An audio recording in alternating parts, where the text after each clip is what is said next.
As you can see, I'm out walking my beautiful dog on a beautiful April day. And you're probably wondering what War and Pieces has to do with walking a dog. Well, it's not so much walking a dog as much as it is coming by this monument. And I walk my dog usually once a week, and I walk by this, and I'd like to read this for you guys. In the memory of the soldiers and army nurses from the Golden Triangle area who participated in the Battle of the Bulge, 16 December 1944 through 25 January 1945 in Belgium and Luxembourg. This major conflict with the German armies is regarded as the greatest battle ever fought by the United States Army. Victory was achieved at a cost of 80,987 Americans. Casualties include 19,485 killed. This monument stands with the flags of all four services around it. The Marines, the Army, the Air Force, and the Navy, and a POW flag, and of course, the flag of our nation. What does this have to do with wargaming? The main mission of this entire segment is to make older wargamers remember that these pieces of cardboard were actually people, brave, selfless, and self-sacrificing. They've given so much for our personal freedoms. And to show and teach new gamers, new war gamers, that these men who showed incredible bravery in the face of unsurmountable danger, that this generation, which was considered the greatest generation of American ever, was something to be revered, and to learn from this. Hopefully learn history so we never have to fight wars again. I want to show that these cardboard pieces or cards or whatever game that we cover, we're human beings.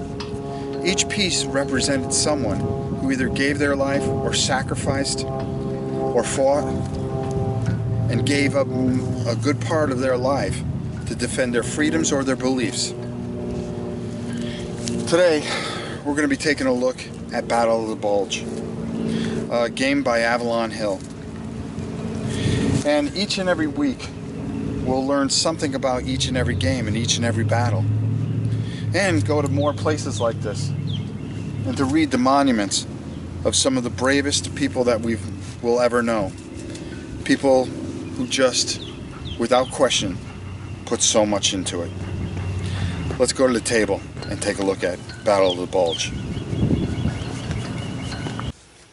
So here we are with the Battle of the Bulge. This is the actual, I believe it's the 1960 version. No, actually this is the 1981 version. I don't want to take out the 1961 version. Actually it was 62, I think it was, or no, it was 1965, excuse me. I gotta make sure I get my things right. This was one of the second or third games that come out that actually were themed. I believe the very first one was Gettysburg in the Avalon Hill range. So this is a really, really neat game, and for, like, you know, we talked about over by the lake, this was a very important battle. The reason being is that the U.S. Airborne, the 101st, was in this town, and they were completely surrounded by the Germans. And the Germans offered them surrender and said, and the German commander exactly said, all the serious civilian losses caused by this artillery fire would correspond with the well-known American humanity, meaning that they should surrender. Well, our general, I believe it's McCullough, I believe it was, he decided to send back a note to the German commander which said, nuts. Just one word, nuts. and it was considered one of the greatest battles where America held out. We actually held out against all these unbelievable forces that the Germans had. They had AA battalions and heavy armor that surrounded this town, but they held out, and it was considered one of the greatest battles of World War II. Now, here's just something which is a complete side note, which I think you guys just might enjoy, that I found from 1981. It was actually inside this box, and it was pretty neat to see, is actually how much games were back then. And let's just see if I can zoom in on some of this. You could get Tactics, Gettysburg, African Corps for Gettysburg was $7. Africa Corps was $7. D-Day was $7. Battle of the Bulge was $7. I mean, if you had $50 today, you could buy almost a whole catalog. And it shows off some of the bookcase games that we will eventually get into. After this, we're going to go forward into to the present to take a look at some of the different games, but I wanted to start off with the Battle of the Bulge. There are so many games that have been made about the Battle of the Bulge, and we are going to eventually cover them all. Now, the neat thing about this game, and the reason that we're covering it, is to talk about some of the things that this game introduced, and that is timeline. That certain units would come out on timeline. It still used the same basic mechanic of a basic tournament table or a basic game table, where you roll 1d6, and depending on your stacks, you can either fall back, engage, or be eliminated.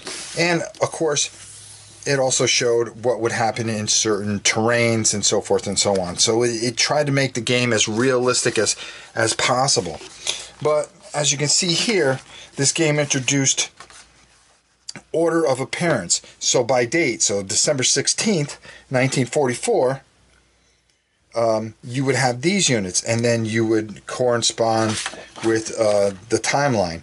So at 16 a.m., 17 a.m., 17 p.m., all these units started coming in and into play into this fray, and it was quite an epic battle. But as you can see, let's take a look at the map real quick. And I do have the old 1981 copyright book. As you can see, still in pretty good condition. And the pieces, of course, like we had talked about in the past, in our last episode, 4 movement, 4 attack. So, these would stack, and this is one of the first ones with the, actually, it is the third game with the hexagons. So you were able to move from hexagon to hexagon. As you can see, the roads are a little more detailed, as with the woods. And, of course, the main city back here. Let's just back this up a bit. So you see Bastogne right here, the main battle of it, and the outlining towns, and how everything just got concentrated into this one terrific battle. But this is just one of many, many great games by Avalon Hill, and covering a very, very important battle. The Battle of the Bulge. It ranks right up there with D-Day. And D-Day was the invasion of France. That's another whole thing that we'll be covering.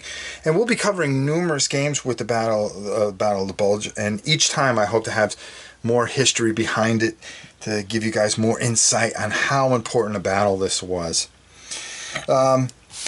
This was one of my favorite games of all time. Up there with Panzer Battle, which we'll get to at some point. But I really, really enjoyed this because of the very, you always try, if you were the Germans, you try to figure out a way how to wipe them out. It was just amazing, the courage that the men had to hold out when they were completely surrounded, and to protect the civilians that were in Bastogne. So that's pretty much it. We'll go over more rules. I mean, this is a pretty old game. I think you can find this pretty much on eBay pretty cheap, anywhere from $10 to about $15. And I'm telling you right now, this is a game well worth it. It's not a lot of pieces to it. There's not a ton of chits, and of course you might even be lucky to still get the original die from from the game. It also came with a Battle of the Bulge time record, so you would keep track of, after each turn, how the time sequence would go, and of course your units would come in, and then you would move all those units, and then after the next person's turn, then you would move on to the next time slot. And just a lot of games are played this way. We're going to actually try to do a playthrough of some of these, so just to give the newer war gamers a sense and a feel of how these games work. And I think that would be just a really great thing. So let's head up on top and let's finish this out. I got a few things to say, and we'll go from there. Battle of the Bulge, a classic, an all-time classic. And I actually have the 1965 version. Actually, there were 3 versions that came out. And Avalon Hill was a heck of a company. It's a shame that they barely exist anymore. Basically, I think they're multi-man now. They also made all kinds of games like Advanced Squad Leader, which hopefully we'll be taking a look at. But the most important thing is taking a look at the historical value of this, the battle and what it would teach. This is a great game and has plenty of text and plenty of content that if you can find one of the 3 versions, you can, if you have a son or daughter that you want to learn about it, it's very easy to play. The rules can be a little heavy in certain areas, but these Avalon Hill games play very, very well. And once you play one, you basically play them all to a degree. But the thing is that your kids will enjoy some of the history lessons. And that's the one thing with War and Pieces that we really want to do, is we want to take a look at all these games. And there are just thousands of war games from the Romans all the way up to our modern warfare. We're going to try to do our best to really cover war games the best we can. Going different places, learning different things, learning about some of the soldiers and some of the different historical times and some of the things that happened, some of the things that slipped up and caused certain battles to be remembered for forever. Also, if you guys know someone that you want featured on the show, whether it's a veteran or somebody of historical significance, send me an email at novaprime860. We're here to teach and show people the beauty of wargaming and really take it to a next level. Not just show you the game, but show you everything about the game and what the game's about, why people decided to design this game. Why are there, like 17 or 18 different types of from different companies of the Battle of Bulge? Because it was such a significant battle, and to learn about that and be able to teach that to the younger generation so they understand where they came from, as well as throughout history, the Carthaginians versus the Romans and so forth and so on. We're going to leave nobody out, and we'd like to cover everything. So I really hope you enjoyed this. Battle of Bulge, of course, is going to get a 9 because all Avalon Hill games should get a 9. Well, almost all of them. I'm sure there's a couple of bad ones. The problem is my heart's soft on them. So I hope you enjoyed this. You got to look at this, and it was kind of neat taking a look at that old flyer that was in the box. And I hope you enjoyed War and Pieces this week. And guess what? Instead of being bi-weekly, we're going to move it to a weekly show. I got quite an outcry from you guys that you guys really enjoyed it. So we're going to make it a weekly show. So thanks for your support. Thanks for being a part of this segment. And as always, I'm Rob Oren, and we'll see you next time. Thanks so much for watching the Dice Tower videos. Find more great videos and reviews, as well as our top-rated audio podcast at Dicetower.com. You can also find other great shows at Dicetowernetwork.com. I'm Eric Summerer, and you've been watching The Dice Tower. The Dice Tower is sponsored by Cool Stuff Inc., where you can find great games for great prices. Cool stuff in stock. Check them out at CoolStuffInc.com.